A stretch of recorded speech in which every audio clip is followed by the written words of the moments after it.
Ya pemirsa, Indonesia sudah berulang kali menggadang mimpi punya mobil nasional. Namun sejarah menunjukkan setiap kali tumbuh harapan di situ pula tumbuh politik, bisnis dan kepentingan lainnya. Dari proyek proto di era Soeharto sampai SMK yang diangkat di era Joko Widodo, mobil nasional belum pernah benar-benar berdiri di atas kakinya sendiri. Pertanyaannya, kenapa setiap upaya membangun mobil nasional selalu tersendat? Dan apakah proyek yang dijalankan pemerintah baru akan mengulang sejarah yang sama? Kita akan membahasnya dalam Asa Mobil Nasional RI dari masa ke masa. Nah ini dia udah ada jejak panjang mobil nasional Indonesia. Nah sejak era Presiden Soekarno ini memang sudah ada cita-cita agar Indonesia punya mobil buatan sendiri tanpa bergantung kepada pabrikan asing. Dibentuklah lembaga namanya BPIM. Ini di eranya Soekarno atau Badan Pembina Industri Mobil dan Perusahaan Imindo Uneswa pada tahun 1962 hingga 1965. Ini tentu saja gunanya untuk memproduksi mobil lokal dengan dana yang diguyurkan sebesar 18 miliar rupiah. Namun gagal nih karena gejolak politik di tahun 1965 dan pergantian kekuasaan ke eranya Soeharto. Nah sekitar tahun 1970-an kita pindah ke sini. Nah ini pemerintah melontarkan ide proyek mobil nasional untuk melarang impor mobil yang dilatar belakangi keinginan untuk mengurangi ketergantungan Indonesia terhadap kendaraan impor. Nah, karena kala itu impor ini masih dilakukan dalam bentuk mobil utuh. Kemudian PT Garuda Makmur Motor ini memproduksi mobil mini transportasi rakyat yang berganti nama menjadi Mobil Rakyat Indonesia atau Morina. Namun, mobil yang diklaim menggunakan sekitar 60% komponen lokal ini hanya bertahan sekitar 5 tahun saja.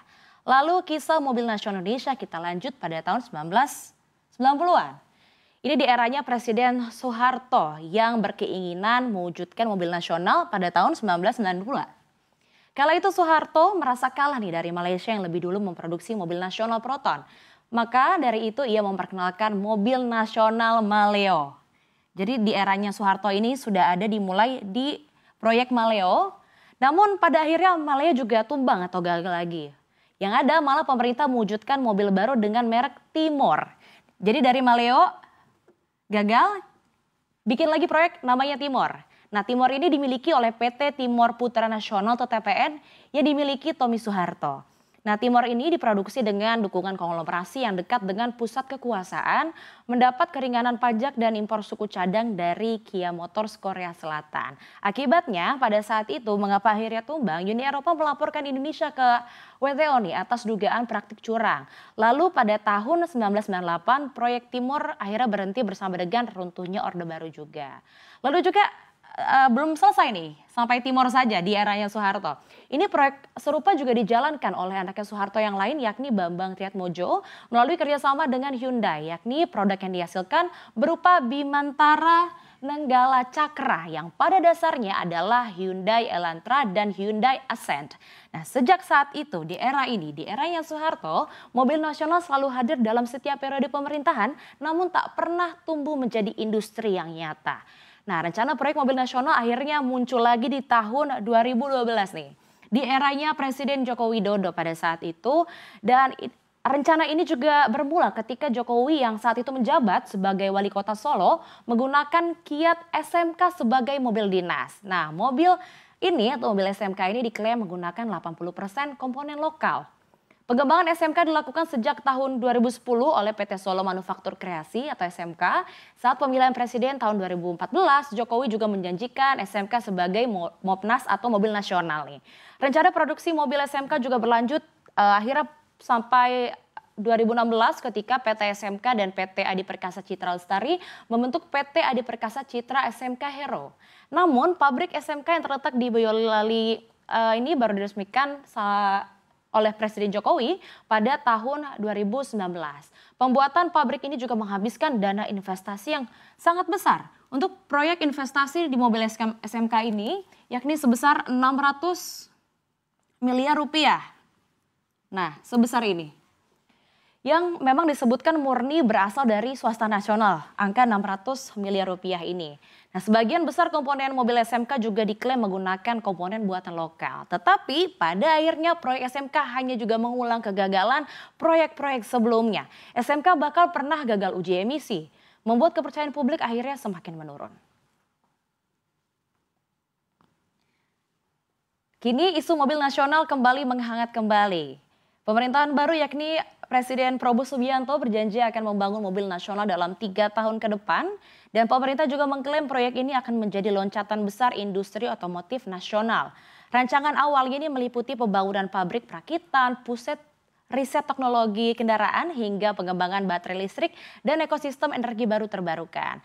Nah kini oleh PT Teknologi Militer Indonesia atau TMI dan PT Pindad disebut-sebut juga sebagai pihak yang akan mengembangkan proyek mobil nasional yang diusung oleh Presiden Prabowo. Perwakilan dari Teknologi Militer Indonesia atau TMI, Verly Joshua juga mengungkapkan bahwa pihaknya sudah menyampaikan kendaraan listrik tipe SUV dengan nama One2C. Dan mobil ini juga dikembangkan khusus untuk penggunaan sipil dan menjadi bagian dari program strategis TMI dalam pengembangan kendaraan listrik nasional. Mobil i2C, maksud kami, sudah diperkenalkan pada ajang Gias tahun 2025. Nah, jika ini terwujud, ini juga akan menjadi proyek mobil nasional pertama yang sepenuhnya dibiayai dan dikoordinasikan pemerintahan pasca reformasi. Di balik ambisi besar tersebut, Indonesia ingin memiliki Mopnas atau mobil nasional ini memang terdapat sejarah yang sangat panjang pemirsa. Berulang kali proyek mobil nasional gagal dan kalau misalnya kita bisa rangkum, ini ada beberapa catatan dan penyebab mengapa akhirnya selalu mengalami pola yang sama.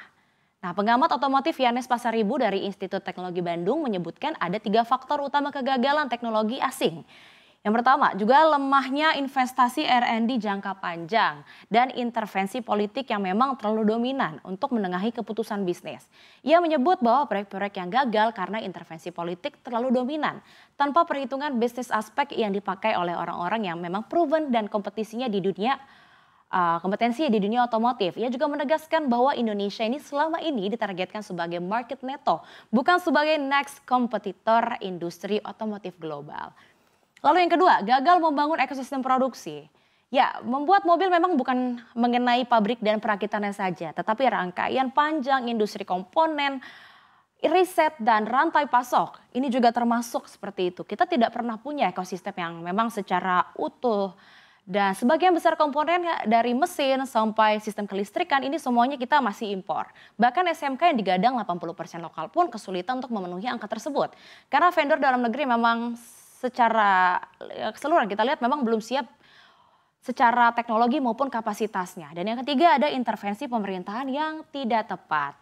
Memang di banyak kasus pemerintah ini terlalu melindungi proyek mobil nasional tapi tanpa mekanisme dan juga kontrol yang transparan.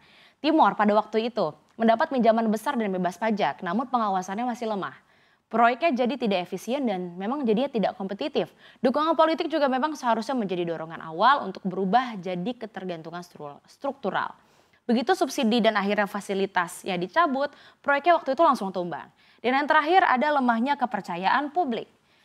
Rakyat Indonesia memang sempat antusias pada saat Morina, Timor, dan SMK ini. Tapi akhirnya semua itu, antusiasme itu berakhir dengan skeptikal begitu. Atau kegagalan yang memang akhirnya membuat publik ini susah untuk trust. Nah setiap kali muncul wacana mobil nasional baru, responnya saat ini bukan optimisme lagi, tapi memang jadi sinisme. Nah dalam rangka panjang, hilangnya kepercayaan publik ini memang membuat proyek-proyek berikutnya akan kehilangan legitimasi sosial dan memasuki era kebijakan baru saat Presiden Prabowo Subianto menyatakan Indonesia akan memiliki buatan sendiri dalam 3 tahun ke depan untuk menghindari repetisi kegagalan. Nah, maka dari itu proyek ini harus dibangun dengan kepemilikan teknologi yang jelas, lalu juga investasi dan R&D yang konsisten, pengembangan supply chain-nya lokalnya juga harus bagus dan minimal intervensi politik yang menyuburkan industri bukan yang memang malah mengganggu industri.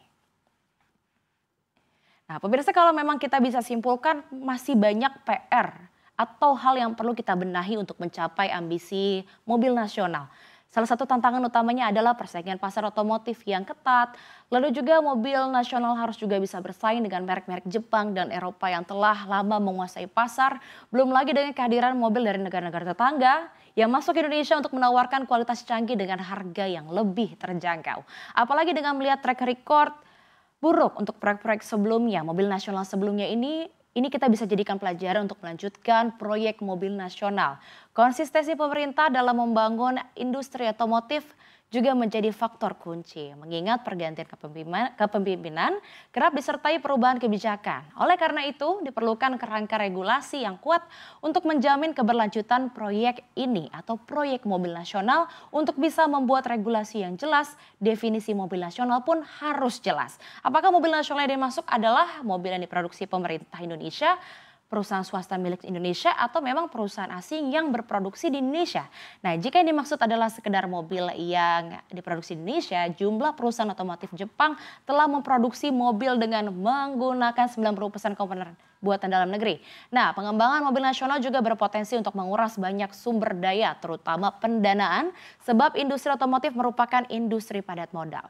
Belum lagi dengan status PSN yang memang sempat disematkan juga didiskusikan, ini menambah beban proyek ini untuk bisa mendorong pertumbuhan ekonomi. Oleh karena itu diperlukan kolaborasi dengan sektor swasta untuk agar proyek mobil nasional ini bisa cepat terrealisasi, dan penguatan kerangka regulasi akan menarik sektor swasta untuk turut terlibat dalam pengembangan proyek mobil nasional.